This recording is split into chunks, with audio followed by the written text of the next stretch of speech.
There we go. Now, you guys can't hear that fan, right?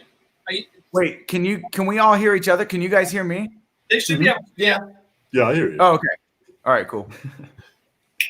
I was waiting for the little thing that said we were live before I answered your question because I didn't want to just start it with an answer. But we can start however you want. Yeah, Matt, how are you doing, man? I mean, I could be better, but I'm pretty okay right now. How about you guys? Our air conditioning broke, which is basically the kiss of death in Southern California in August. And it's hot there right now, right? Yeah. It's so I'm actually in a friend's space right now, but like I got no sleep because it was just man, that's brutal. Yeah. It's yeah. So heavy here. We emailed everybody, Patrick, to let them know that you. I just want them to get the best possible meat. If they got me today, I'd be like, I am wilted lettuce, Patrick Seitz. I was like, you can have Patrick Seitz in a tank top, sweating profusely, or you can give him some time and we'll get some air conditioning on there. That's a much better choice. That's a much better option. Yeah. I'm from here, and every summer is like the first fucking summer all over again. I'm like, what is this madness? What is this heat? I hate it so much. And I used to think it was because, like, oh, well, I'm fat. But then I lost a bunch of weight while in quarantine. So I'm like, no, it's not that I'm fat and hot. It's just that I hate the fucking heat. So that's gratifying. And meanwhile, I'm in Denver, so that's ironic. But. I went on a bike ride the other day, and I think the heat index was 111. I was just, it was like 103 degrees, but then real feel was 111. I was like, this is, I don't know, man. This is like Arizona. This is like Phoenix. Yeah, I think that's what it was by me too. It was 105, but it supposedly felt like 111. So. Right. Man, I'm fighting like a little bitch. It's 84 over here. I'm like, oh, when is winter getting here? Oh my God. August, to Patrick's point, I always forget that August, like summer comes up, right? And it's like June, and I'm like, oh, this is cool. This is fine. I always forget that August, is even more extreme because August to me doesn't feel like it's summer somehow. Yeah, like it's like, it should be over by now, but it's like. Yes. Well, that's like the whole thing of like winter technically starting in December. I'm like, no, it's winter by December. Like, well, it's like December 22nd. It's winter now. I'm like, what? Right. So, no, I feel you on that. That's why, August is always the surprise. That's why it's still snowing in March, right, Patrick? It's like, because it's still winter. Yeah. I mean, technically, somewhere in March, spring starts. My son Novin is like the human calendar. So we can be like, all right, when's the official start of fall? We'll start saying like in August, like, oh, it's fall. And he's like, actually, the solstice says that. Wait, does air conditioning does AC go out a lot in Southern California in the summer? Because I have a friend who just moved there and hers is out too. I mean, a friend of mine out there has lost theirs recently too. And there's starting to be rolling blackouts too because everyone's cranking it all the time. I mean, with mine, I think it's just. I've been where I am now for like 6 or 7 years. I don't know how old the heat pump was then. It could just be time. Like the life of your AC was just at its end, and you're like, it could well be. I was looking online. And they're like, yeah, you get like 10 to 15 years out of those. And I'm like, well, I'm at 7, and it wasn't brand new when I moved in, so it might just. Right. I went to Ace Hardware today and bought like just a stand-up oscillating fan to have something in the meantime because I'm sure all the guys are. Slammed. Like I'm gonna reach out and they're gonna be like, yeah, you're number 200 in the line. Yeah, that's cool. This is fine. We'll get you in 2 weeks. Yeah. See you in December. Like, oh man. Well, our thoughts and prayers go out to you. We will pray for cooler temperatures, and we'll take care of everything on the background. So welcome everybody to Color World Live. So hyped. So many first-time guests this week. It is one badass. In fact, this right here, this panel, I'm lucky that I get to put together the panels and to have the voice of Todoroki, the voice of Endeavor, and the voice of Inasa. Gentlemen, tell me that moment in season 3, during the provisional licensing exam, David, did you die a little inside when you read like the Todoroki just went too far? You mean in the Which part? Are we talking 5 weenies? That's the best part. In the professional licensing exam, when you're supposed to be fighting Gang Orca. And And then, like Todoroki's usual, like, I got it, it's under control, no problem. Yeah. It's like, I'm going to whoop your ass, boy. Yeah. Yeah, man, that's the thing, like, even, Todoroki's this highly trained, for better or for worse, raised like a warrior, raised like a soldier, strategy, comes into this from that sort of professional perspective. And it just shows you that ego, pride, like those things, not to get deep right away, but I can't get deep. I can't talk about Todoroki without getting deep. Like I've tried on panels to be like real light, and I'm like, no, there's no light. The only thing that's light is his sort of Drax characteristic where he takes everything literally. Yeah. I love that. It's so fun to play that. But yeah, no, I know, man. I was like, oh, come on, no, here we go. It reminds you that they're kids too, though, Yes. Like it's easy to watch an anime like this and be like, yeah, they're all, I don't know, adults, even though they're in school for some reason, but they're all like 15, I think. Right. So, Yeah, that's a good point. So did that hurt, Matt, when you're just on the scene, your character has a lot of promise, he's super powerful, he crushes everybody in like round 1, and then you're like, really? I just got here and already I'm really... I mean, I get it. Like knowing the backstory and it's interesting doing this panel actually, because it's like everything that my character is about your two characters. Right. Where am I pointing? No, wrong. There we go. And it's like, like it to me, it always feels like a very human thing where it's like you caught someone on a bad day 2 times in a row, and now you're like, that guy's a dick, So like it makes sense to me. And it makes sense why Inasa holds a grudge. So like, I don't think he would get into that moment and go, man, why are you being mean? He's just like, no, I hate you too. It's fine. Yeah. But I don't know. Patrick, you play so many jerks. For years, we have been looking for you out in America. We're like, oh, who's Locksmith? Oh, it's this guy. I've never seen him. Oh, Theo. Oh my gosh, who plays Theo? Oh, it's this Patrick Seitz guy. Who is Endeavor? Oh my gosh. Patrick, first of all, how did you start? Because it's the first time we've all gotten a chance to meet you. How did you get in front of a microphone? And how did you end up playing so many jerks? As far as on the jerk side of the question, I think because I'm in life, like I'm just the biggest pushover ever. So I think it's just an accident of birth and voice, really. I mean, it's you grow up and you're the bass, and you're like, well, you're gonna be playing the heavy. That's just them the breaks. I did a lot of musical theater in high school. I got bit by the acting bug, and I'm like, this is great. I love this. And then decided right after college, I'm like, I'm going to move to LA and be an actor because it's just as easy as that. It wasn't that easy. But the lady that I'd been taking acting and singing lessons with and who had directed me in those musicals was like, hey, you've got an interesting voice, because I've sounded like this from like 16 onward. She's like, hey, voiceover is the side gig. I'm like, yeah, voiceover is the side gig. Well, get out to LA. It's nothing like what I thought.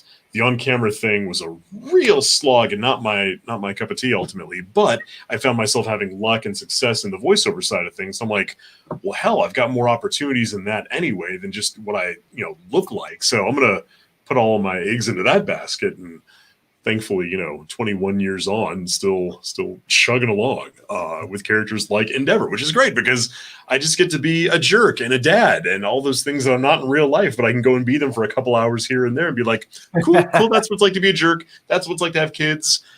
Cool, we're done here. So, Endeavor, I've heard so much chatter for so long. In fact, one of the most almost like conversation-stopping moments hanging out with Colleen Klinkenbeard was, I hope Endeavor is never redeemed. That mother bleep, bleep, bleep, bleep, bleep, bleep is unredeemable. I hope I never read a panel in that manga where they tried to redeem that beep, beep, beep, beep, beep. And I was like, all right,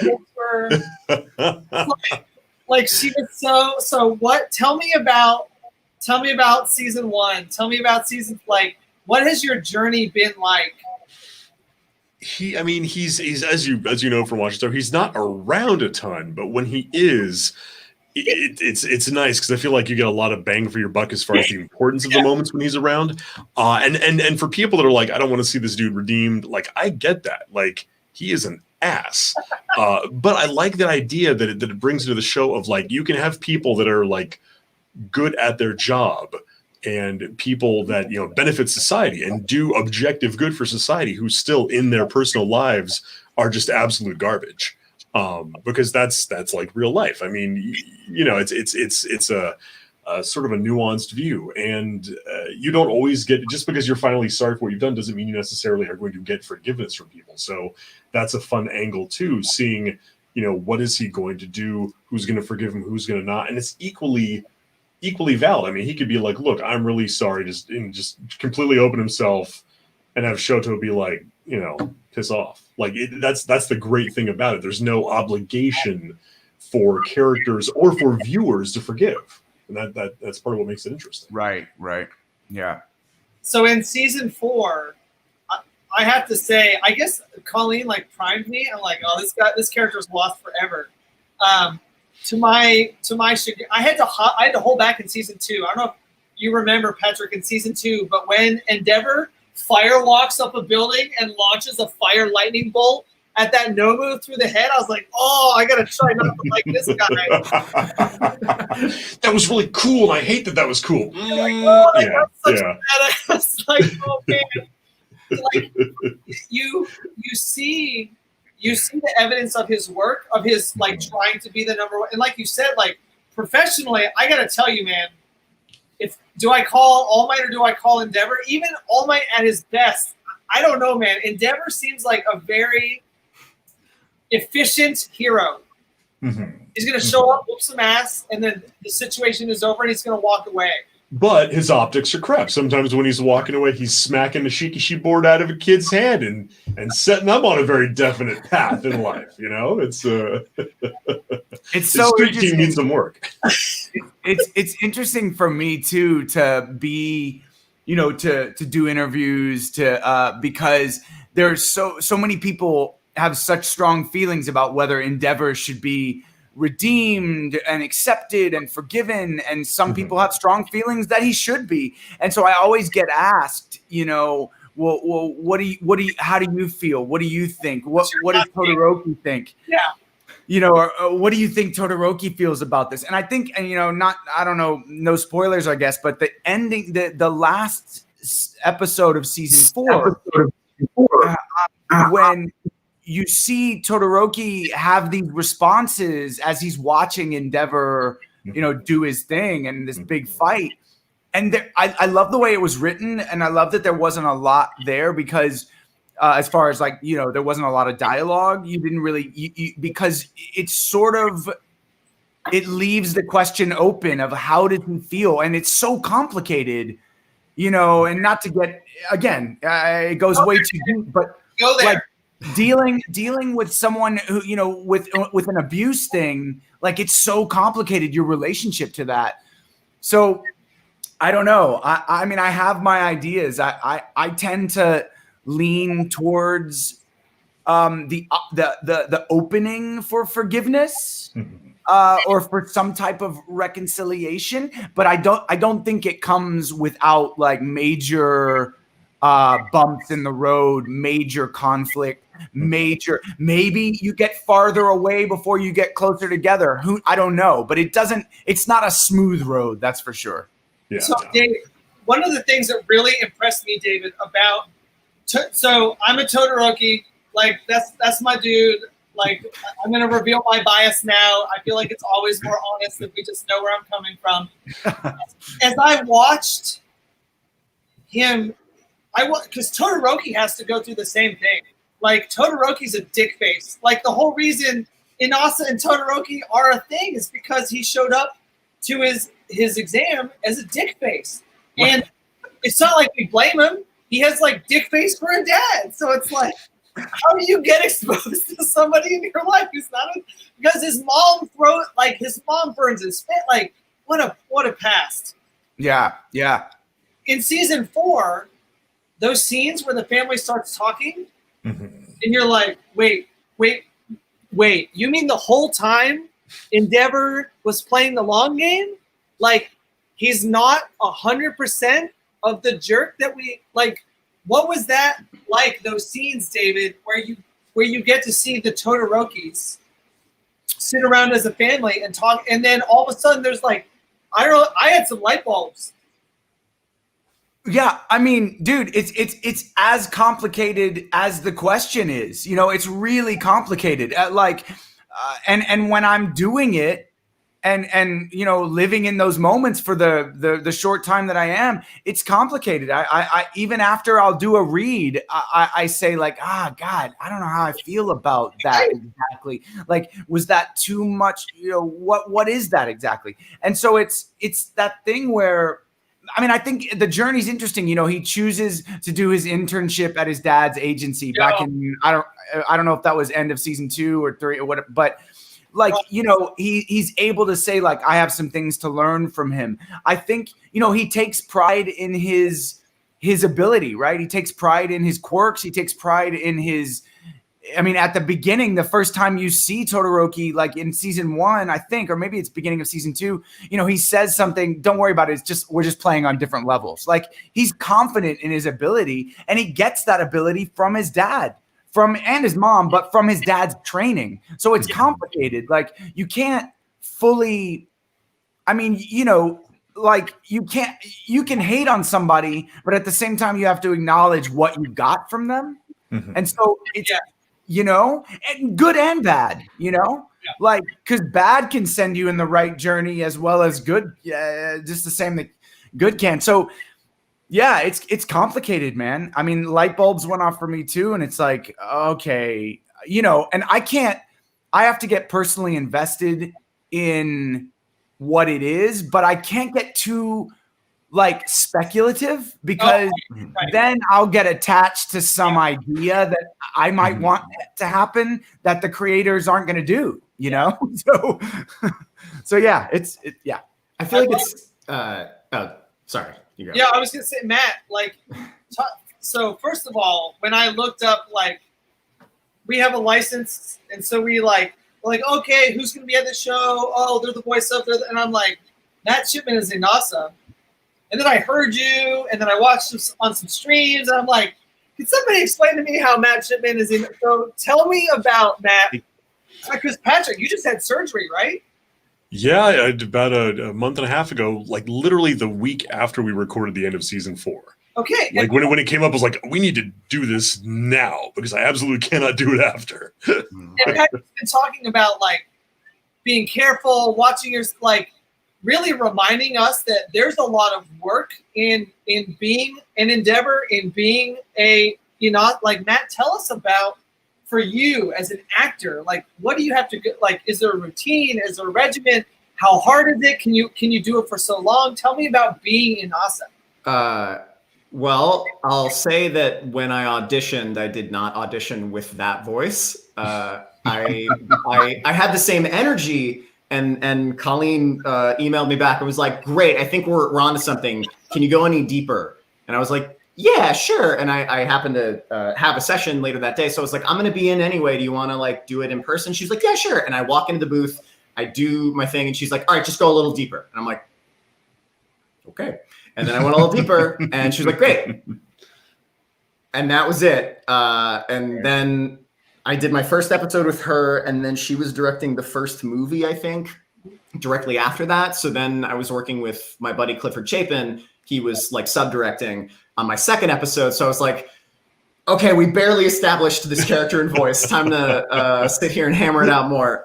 But it's the long and short of it is that I probably won't ever play a character with that voice ever again because I know that it's not smart. Had I known that we would be dubbing like the game back then, I might have fought a little harder to not. Because like you hear me now, this isn't what the character sounds like. I don't, you know, I might have fought a little harder to make it a little higher in my register. But when we were doing that game, I had, I think, like 5 hours of recording, and it took me 5 sessions to do it because my voice would die 40-ish, 45 minutes in each time. Okay. And as like you guys know, video game sessions are much more grueling than a lot of other stuff. So like doing the show, I don't think I ever had more than a 2-hour session for an episode. So I was able to get through those, no problem. But like by the end of it, I'd still be like, all right, see ya.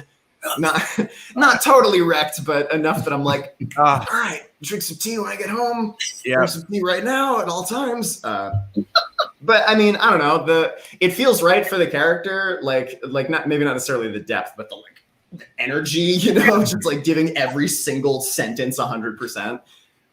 So I don't know. That's that's my story with that. But I don't know. I'll probably only ever use that voice for like bits in the future because it'll take me 2 seconds. Then I'll stop. It really is that hard to do Inasa at that pitch and at that intensity. It's just hard. Yeah, and then when he has a speaking line where he's not yelling, everyone in the room's kind of just like, "What does that sound like?" And we have to like essentially create a new voice because he's not screaming. But anytime you have to, go ahead. Well, tell us the technical, then we'll get into the story part. What's that? What you were going to say something technical, Dave? So I was just going to say, like, you know, when I first heard Matt in that, I was like the same reaction. I was like, wait, what? What? And listen, it wasn't my decision. I think it works. I mean, honestly, I don't know why I say this, but I think it works better in some way to have somebody with a naturally higher voice, like sort of lay in on that than it does someone deep. I don't know why. I think that too, because he's younger. Like he, even though that voice is not a voice I would use for like a 15-year-old, usually this show is filled with characters of that age. So there has to be a range in how they sound and their registers and stuff. And I mean, by having someone who sounds like me do it, like there are moments where my voice cracks or something, and it's like, okay. I mean, it feels like a dude who's decided he's going to go into everything like 300% as like an active choice, and this is like the byproduct of that. Right. Again, you know what I mean? I say that as the guy who doesn't have to do the voice, but like that's how it reads watching it, at least. Like, oh, it's a bit of an affectation, but I buy it. Right. I think I can say again. I say this on every panel,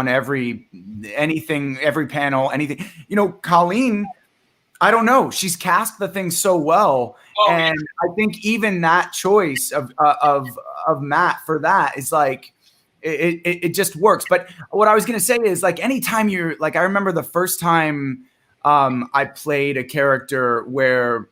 You know, I had used mainly my normal speaking voice for a lot of the stuff. And the first time I had to really lay down on my chords, it was Briarios and Appleseed, and it was Cyborg and man. You're Briarios? Yeah. That's awesome. In like the CG one?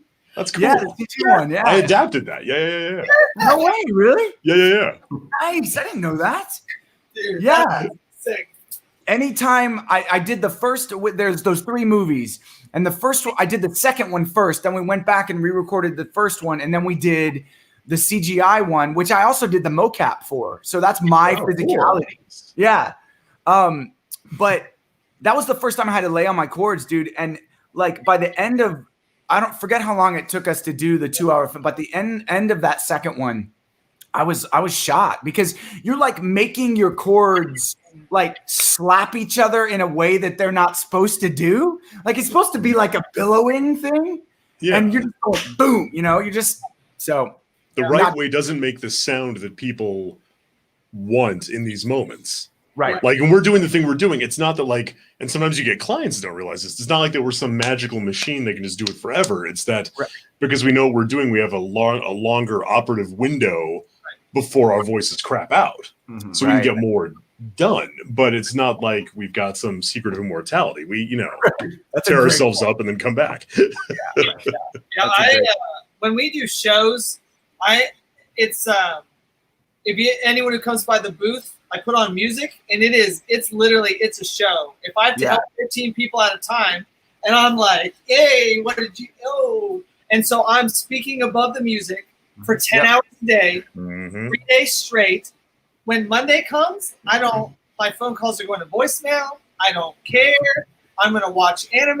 I'm not talking and usually by Sunday I'll do like one ibuprofen and one Tylenol or one, I'll mix. I need something that's going to stop the swelling and then something else that's going to stop the pain in here. So yeah, I think that there's an understanding, a gap in understanding of what's required to essentially perform at a volume that is far above a natural speaking volume for an extended period of time, and you do that for several hours. Like you can, as Patrick, I've appreciated you kind of becoming the spokesperson of like, hey guys, please be aware that this is a living organ. It's and I realize part of it's just because I'm getting older and crotchetier, but I look around and sometimes I see like sometimes the actors on the younger end are like, I'm screaming so hard, it feels so good, and look guys, I'm doing the thing, and they're sort of like lionizing the fact they're doing that, which is great. Like, hey, I've been there, but there's this weird new component of like, it's gonna be this thing that I put on like social media as like grist for the mill, and I'm like, that's cool and you have to do it, but like, don't kill yourself for a gig, because they're not, you're not on a pension, you're on a retainer. They're not going to be like, oh, you lost your leg in the anime voiceover war, we're going to make sure you get a lifetime pension. Like, like do the job and do it right, but there's nothing inherently valorous about screaming your head off. Just be smart and advocate for yourself, and that's even hard for me to do at 42. So I'm like, hey, if I can take the young people and be like, don't do the mistakes that I did. If they can maybe fast track, miss a couple bumps in the road from the things I didn't know, like, hey, but. No, it's good.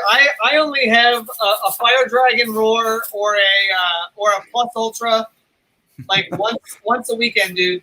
Like after that, like there's just so much, and if you don't do it right, there's just so much pain involved. So and you end up with like vocal nodes, and you have to like shave it off, or you have to go in vocal rest for a month. I mean, I remember I was having some type of, I was doing a play, and I was losing my voice, and I was like, why is this? I don't understand. So I went into a doctor who works with singers, and they put the scope down my throat or whatever it is, and I got to see my chords, and they were thankfully fine, so there was other issues, like I don't know what it was, but it ended up working itself out. But it was interesting for this doctor to say, like, your chords are fine, but I can also see that you use them for a living. Like they've got more, the same way that you would see, like, if you work with your hands for a living, your hands are a certain thing. It's the same deal, Right. Yeah. So Matt, tell me about, like, you're in Shiketsu. It's really the first time that we've seen another school other than UA. I think we were kind of, if you were reading the manga, you obviously knew, but if you were reading or if you're reading the anime, if you're watching the anime, it kind of almost snuck up on us like, oh, the universe you've seen is this big, but really it's this. Welcome to, what was it like to, like, is there any kind of like chip on your shoulder that you walk into the booth with to be from Shiketsu? Do you hang out with the other students from Shiketsu? Like on your, like, tell me about that experience of not being a UA student. Well, it's kind of interesting because I do feel like Inasa is kind of I'll say in the My Hero like property, not in universe, but the actual show and manga and stuff in our universe, he's kind of the face of Shiketsu. He's the most prominent Shiketsu student. So it's interesting to look at that and go like, well, the story takes place in UA, and you have to expand the world and show that there are other schools, because this, UA is like such a prestigious school. Not everyone gets in. It can't just be the only superheroes ever come from this school. And then Shiketsu has such branding with the hat. It's interesting to see that, because they have to show some characters, and Inasa in particular being I believe he's a first year, like all the class 1A is in UA, but still being so strong and notable is cool, I guess. But like the character himself is very, he's excitable, but he's very, what's the word? Humble. I think in the Japanese dialogue, I remember in like the audition, it said he like speaks like a new Yakuza recruit who's very respectful of his like upper, his like superiors and stuff, right? And that's why he's always like, thank you, and like, please, let's do this. So I don't know.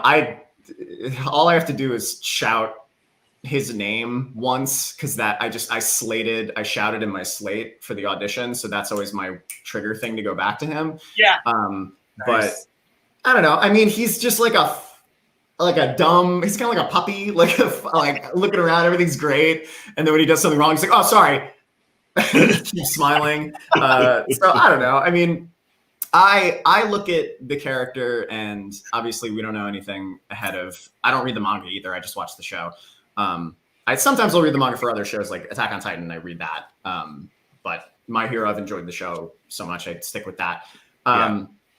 But my feeling, the way that they've built Inasa up is, unless they introduce some other character of that age group who ends up being either closer or more like a rival to Todoroki, I feel like in the future, people are heroes are going to start teaming up kind of to take the place of the characters that have lost the mantle as such, like All Might. And I feel like Todoroki and Inasa are probably going to team up because they threw them in opposition to each other in the beginning, and they're like, look, our quirks are so incompatible and terrible against each other. There's no way we could ever work together. And then literally by the end of that assignment, they're like, oh no, actually they're incredibly strong together. You can make like a fire tornado, dude. Kiss. Quick one. And like the fact that Inasa's story is tied into Endeavor as well, I feel like even just design wise, I always see people say Inasa looks like M. Bison from Street Fighter, and I agree with that. But they made him this like bigger dude. Yeah. He's the same age as all the other characters, but like, and there are other big dudes like Sato from 1A, the Sugar Rush. Oh, right. They're big dudes, but they made Inasa this guy who almost resembles who he used to idolize, which is Endeavor, in his like stature and his just, I don't know, physicality, but has decided to be so different from him, but like takes after him in weird ways, but are completely opposite in others. So like there's that dynamic too of maybe being a constant reminder of Todoroki's issues, that they get over that. I don't know. I just see them teaming up in the future because I feel like that's where that story is going. The same way I feel like Deku and Bakugo are going to team up. Right. But there isn't an obvious answer for Todoroki, maybe like Yaoyorozu or something. But so I don't know. Maybe that's just me being like, I don't know, it's my character. I want her to be more relevant. But like, I don't know.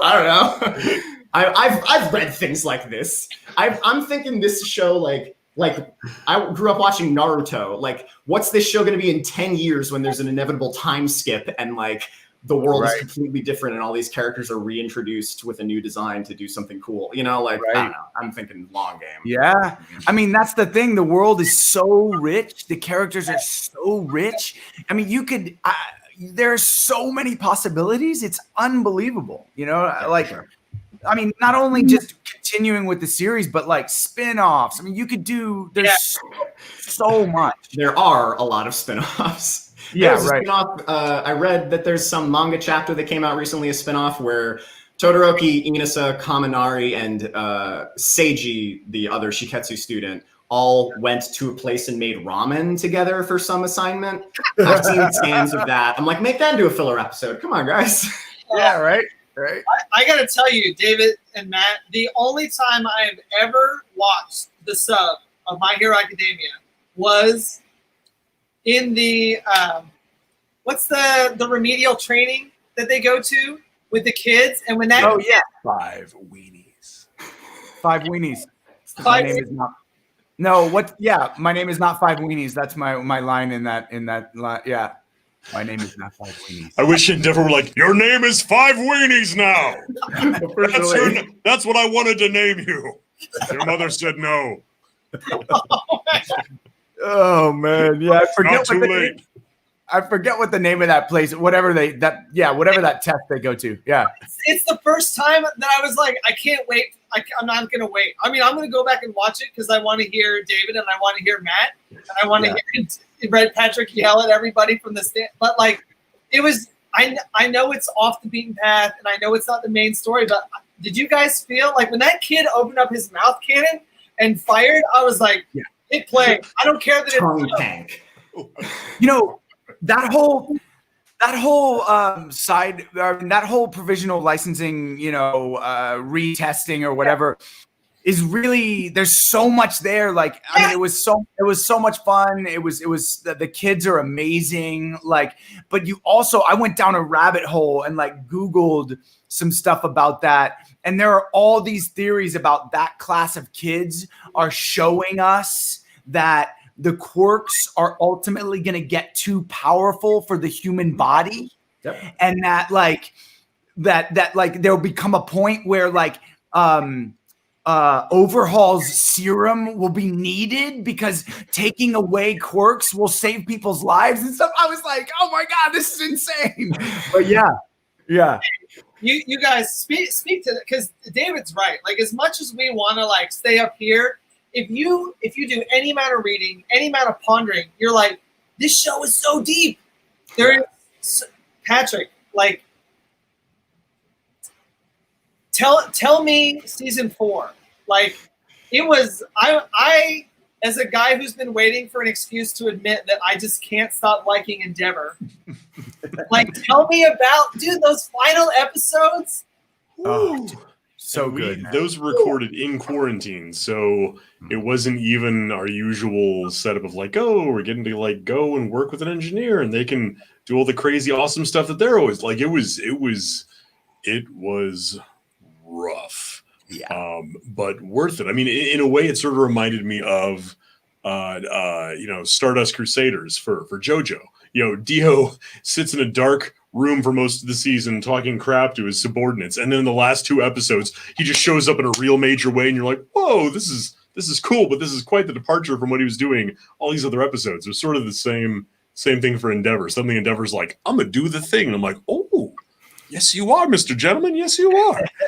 It was but it's, I mean, I love those sort of moments, and it's been really fun as a viewer, but also getting to act out those moments, seeing a guy who's like, wait, it's not just the job, because he was always great at the job, but he's come to this slow realization, even to the point where he's talking to All Might and saying, okay, how do you become the symbol of peace? He realizes that it's not just arrest numbers, it's not just solving crimes and catching villains. It really, you really have to be something emblematic and bigger than that. And I think for a guy that's so results oriented, even though asking the question doesn't fast track you necessarily to the answer, that's still progress for him to come to that realization of like, oh, I didn't have all the information. I'm not doing everything. There's more to this job than the job, which I think to a lot of people would be obvious, but to Endeavor, that's like, oh, light bulb moment. Yeah. We were talking in the kitchen the other day about what does it mean to try to attempt to define an abstract idea that, like, it's funny, in quarantine, I've had to work with other people far more than I ever had in my entire life.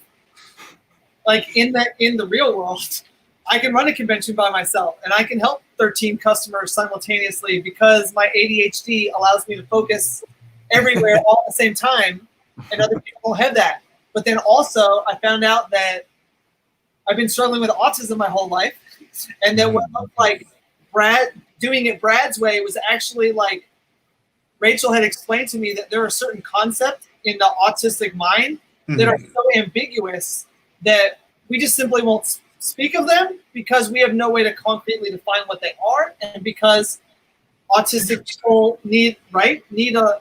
So as you're talking, I'm like, no wonder I've been drawn to Endeavor. And that, what you just said about that light bulb coming on for him, that he like in his mind, he's like, why am I not the number one? I kicked ass. I took names. All those mother are arrested. They all in jail. What is everyone's problem? That stupid kid's balloon out of my face. Like, there was just right. Go, David. No, it's interesting. It reminded me of like, as a younger actor, like, you know, when I was coming up, it was like, I didn't understand that there was so much more to the business that isn't about just doing my job. And, you know, for better or for worse, when I was training and working, like my goal was always, I just wanted to be the best that I could be. I wanted to be good, like for whatever that means to each individual person. That's what I wanted. And I would go to any lengths to get that, you know what I mean? To whatever training I had to do, and then you realize that like, that's not, and I lived under sort of that belief that like, oh, if I do those things, if I'm this and this and this, then it also means this, right? The checklist. Yeah. And it doesn't mean that. Like, it just doesn't mean that. Now, I mean, I'm grateful that I've met the people that I've met and I've had the career that I've had, but like, you know, I wish I would have known earlier that there's so much more nuance. There's so much more to it than just, oh, hey, this will get you there. You know what I mean? And especially with a, you know, any type of creative career, like, or, you know, there's no real path, you know, there's so many different paths. So anyway, I don't know, that's neither here nor there really, but it's what came up for me when Patrick was talking about, you know, and what you were saying about you check the items, do the thing, get out of my face. Here we go. Let's do it. You know, but it's not that. It's not all that. David, I got to tell you, I think the best kept secret in anime is that you've been doing this for 20 plus years. Yeah, I think it's 2021. Yeah. I was like, oh, what character should we put on David's graphic? And I'm like, let's go to behind the voice actor. Like, why is it so freaky? Oh my gosh. I was like, David is my age. What? Oh my. Clean living. Right? Yeah. 42. I'm 40. David, you've got to be right around there. Yeah, 42. Yeah. Yeah. Me too, So, man. David, how did you get in front of a mic? Because you came into the game when it was so different than it is right now. And you worked for so long before everybody knew who David Matranga was. So how did you come into the game? You know, when I was in undergrad, I mean, like Patrick said, you know, I found theater and musical theater in high school. And I was like, this is what I wanted to do. This is what I want to do. I told my parents, hey, you know, I'm going to move to LA. I'm not going to college. And they were like, whoa. Just slow down for a second. What? Like, you know, I was, you know, yeah, I'm not going to go to college. I'm going at 18. I'm going, you know, and they were like, well, and so they literally I got into some schools. They drew up a contract and they said, all right, fine. You're really passionate about it. We see that. You go for a year. And if you don't like it, then fine, you can go. And I was like, all right. So I went, I loved it. You know, I then went back to grad school. Like, I mean, I've got way too much schooling, but at this point, but, you know, at some point in undergrad, you know, I've always also been sort of entrepreneurial about the business. Like, I thought to myself, look, man, I love this. I love doing this. I want to do this. I really want to do this. But I know that it can be, you know, all these things, like, it's not easy. And so a friend of mine, we said, what about voiceovers? Like, voiceovers can be lucrative. And so we brought a guy in we like convinced our classmates. We're like, look, man, if we each pay $100, we can get this voiceover artist this voice actor from Los Angeles to come in and train us on voiceovers. So we flew this dude in. I'm like, I think back to my like 20-year-old self, and I'm like, how did we? Who was it? Is their name Michael David McGuire? Okay. He was the voice of McDonald's and Tang in the 80s. You know, big commercial, because that's all I knew about voice acting at the time was commercial. I didn't know really anything. So he was, you know, he brought us in. Anyway, I made a demo with him, and you know, that demo didn't really do anything and this was back when you got like a DAT and like CDs, and you know, I had like my honest, believable, sincere brand on my CD. You know, The 3 adjectives. yeah, the 3 adjectives. So anyway, all that time, you know, I continued to work in professional theater, and I moved to New York. Anyway, the short answer is I got an audition while in Houston for a show at ADV, and that was my first anime role. Was a lead role. It was Orphan, which we just redid. Yeah. It just got rebooted. Funimation did it. I did 10 episodes in the studio and the other 12 in quarantine. I did some of that in this room. Yeah, right. So yeah, man. When I just kept going after that. Like, I just kept working, and it's been awesome. Did you ever have the moment? I had a moment like after years and years of doing this, because like the first year I had like a gig, and then like 2 gigs, and 4, like, you know, it built up, you know, exponentially. But I remember hitting the point where I did the math, and I'm like, okay, this is what I've earned doing voiceover, and this is what I spent on classes and demos. I have now broken even. Yay! I know. I mean, when people tell me, like, I remember I made that demo, and that demo did not do anything for me for maybe 6-7 years. I mean, I remember I was living in New York. I was the voice of this VH1, the Leak. It was a VH1, The Leak, and it was like whenever an album came out, this show would leak it a week early, right? So I would do all this stuff like David Bowie live from Santa Monica 72 or whatever. And I booked that from my demo. And that was literally 10 years later, I booked something directly from that demo. Did you start in New York then with your with VO stuff? Yeah. No, I started in Houston with VO stuff, with anime and with VO. But then when I moved to New York, and I would come back to do anime. And sometimes I would, you know, Michael Center Nicholas had a studio up in New York at the time, NYAV. I would do stuff there.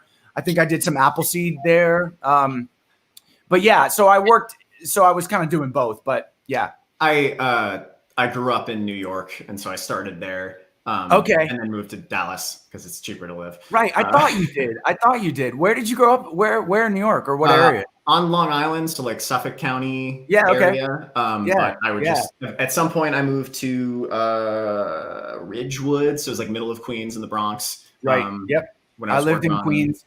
My first year I lived like right in Astoria. Oh yeah.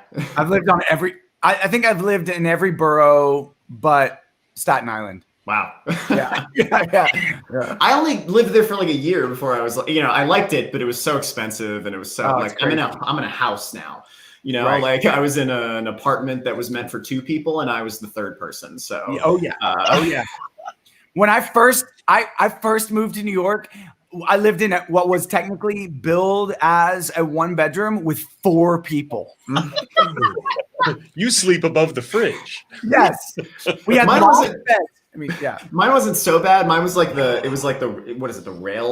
railway or railroad style apartments they say. I was the connecting room, but we just blocked off one of the doors because there was another door in the main hallway that they could get to their room from. So whatever.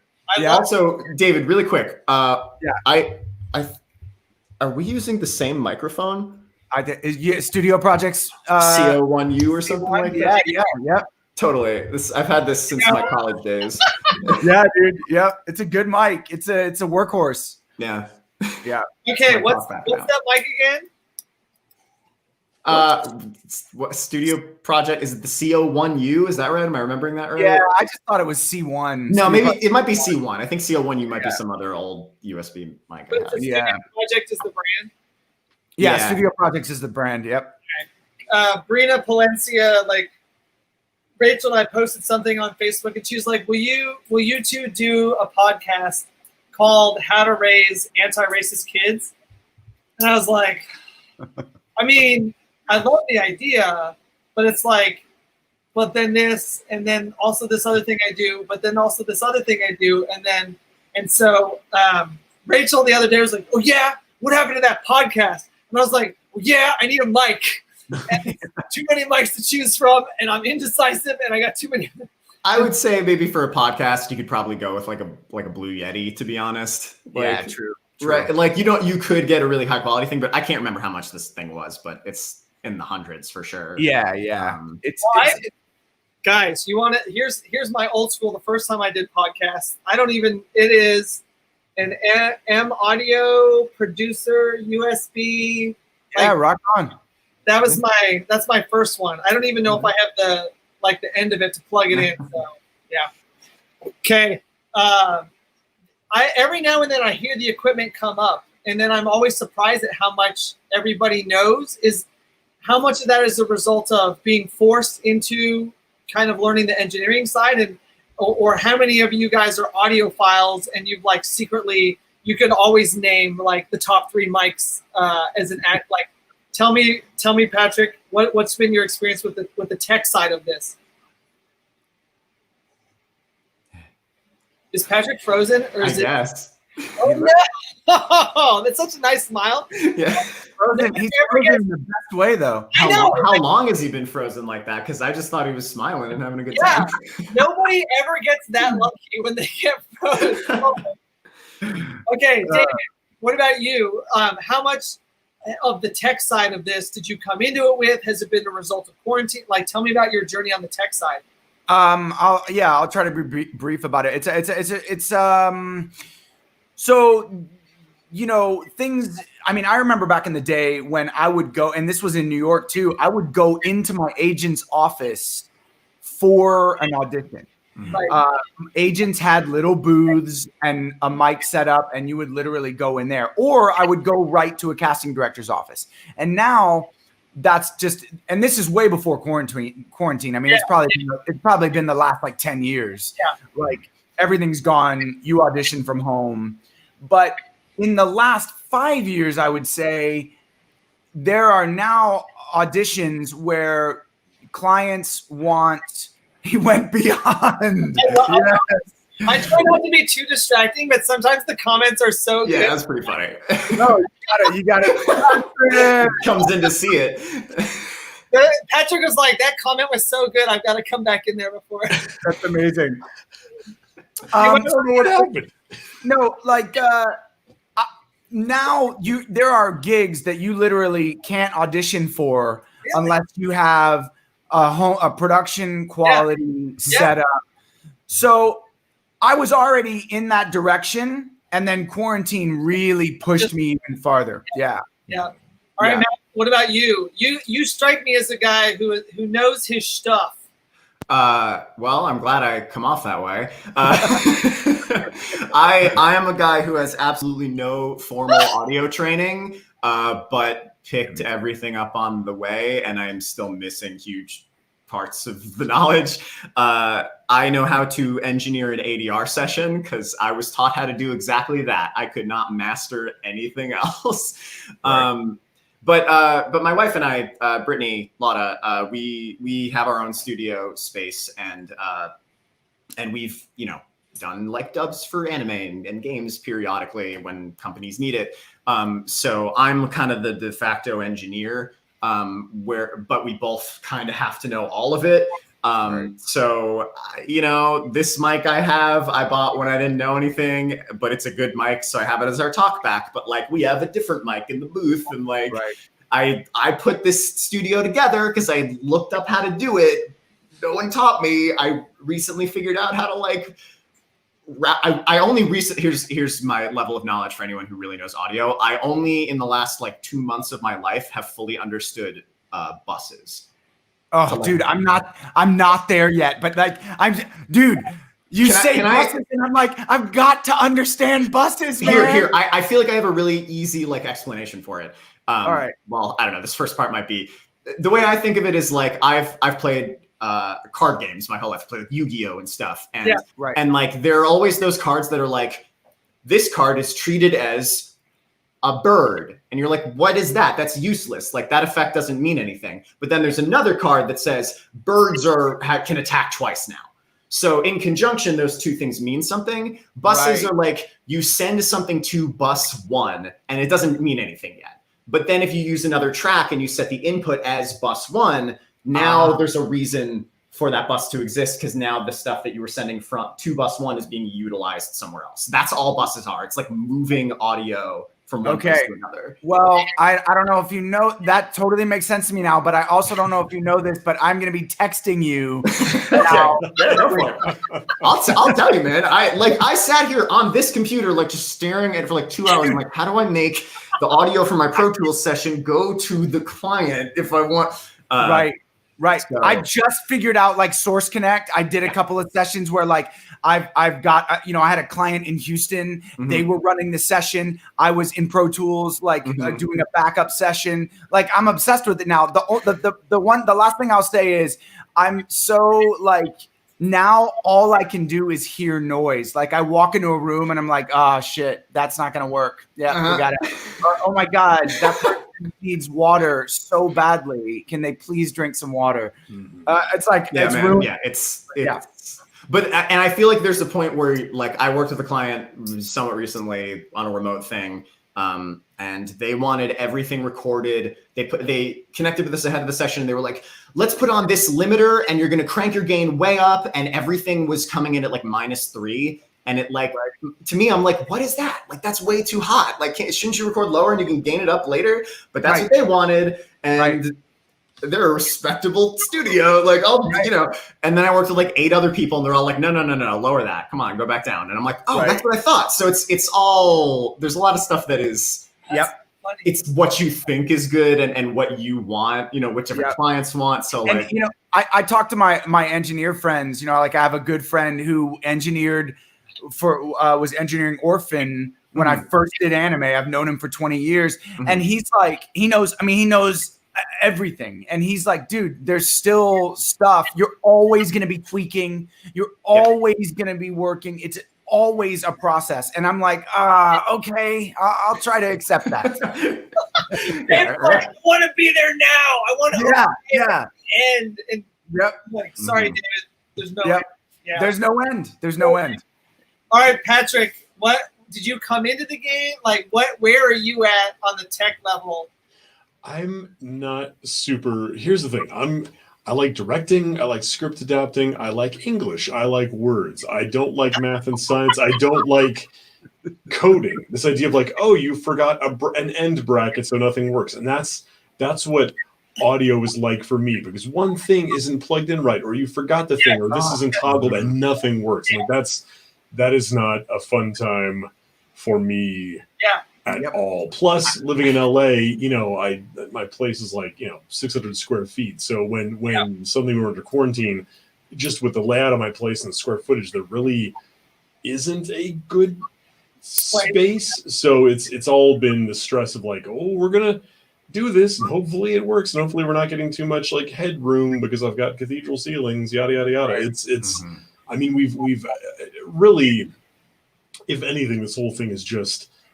Really sort of hammered home for me the fact that engineers who I already thought were magical and underrated are magical and underrated, because now in addition to everything else, they're having to like deal with us and make it all work and take all these files from disparate sources and make it sound good together. And that's oh my God, dude.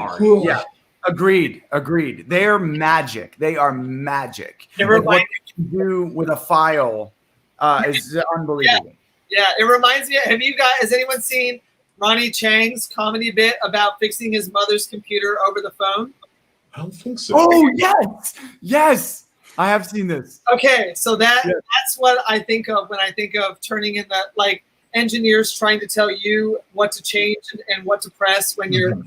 Okay, guys. And the one thing that makes me feel better about it is that. Even when you're working with like an engineer who's been engineering for 20 years and they're amazing, there's always something, like Patrick said, in the session where, why is this? Oh, we got to do this. We got to do this. So it's like, it makes me feel like I'm not a total idiot. And like, don't get me wrong, I can engineer an ADR session, but like I sit there next to like the Funimation engineers. I'm like, you're a wizard. I don't know how you're doing it that fast. I do not understand how you can comprehend where that's going to line up perfectly. There's a gap. There's no beeps. Like, and I prefer acting and script adaptation as well. But Yeah. I've got a friend of mine who just will go for a take. It'll be too long. He just starts cutting pieces out of words like super fast, like chop, chop, chop, chop, chop, chop, chop. I'm like, how do you know that that's still gonna sound like? And then he plays it back, and it still sounds like words, like nothing has been done to it. But to see him do it in real time, he's like chop, chop, chop, chop, chop, chop, chop, chop, chop, chop, chop, chop, like Edward Scissorhands. You're like, that's not even going to sound like human speech by the end of this. He plays it back, and it's his first time hearing it back too, and it's fine. You're like, how did you? Yep. Yeah. The last audiobook, I was like, okay, how bad is the pickup list? And he's like, oh, it's like 4 lines. And I was like, what do you mean it's 4 lines? It's 19 hours of audio. How are there? And he's like, oh, well, because I was able to find an and over here, and I found Jeremy said this word over here, and then like in chapter 13, and so I just used Control F, and I would be like, oh, did Jeremy ever say the word? And I was like, unbelievable. What a good audio engineer. Okay, gentlemen, hella good time. I'm so grateful there's a VIP. This was a freaking blast. Yeah, thank you guys. Anyone that has not had a chance yet to book a hangout, get an autograph, get a personalized audio or video message, those pages are up all day today, and any of those purchases will throw you into the VIP area. The VIP panels will be later, and it's all your questions. You probably noticed I didn't take any questions during the first panel. It's because this is my first chance getting some of these people together. I have been chasing Patrick Seitz around America for years. It only took a quarantine to get me still. Yes. Look, it's all about timing. It's all about time. Patrick, I tell this story all the time. Like, just like Loxus and freaking Endeavor, Patrick is the only one to ever say no to recording on the Color World audiobook. And then I finally got a chance to meet you earlier in Dallas when we did a My Hero convention. And you're like, dude, please. Fire Emblem was like my entire year.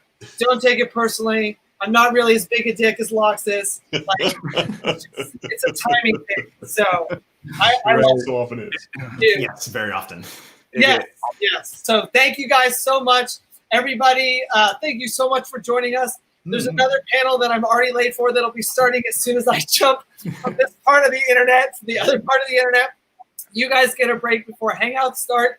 And we'll send over all the digital things that fans have got from you guys so you can work on those if there's any break. Thank you so much. Patrick, please stay cool in the meantime, and we'll see you later at the VIP. Okay. Yeah. Bye, everybody. Thank you, guys. Easy, guys. Oh, my thumb is so big.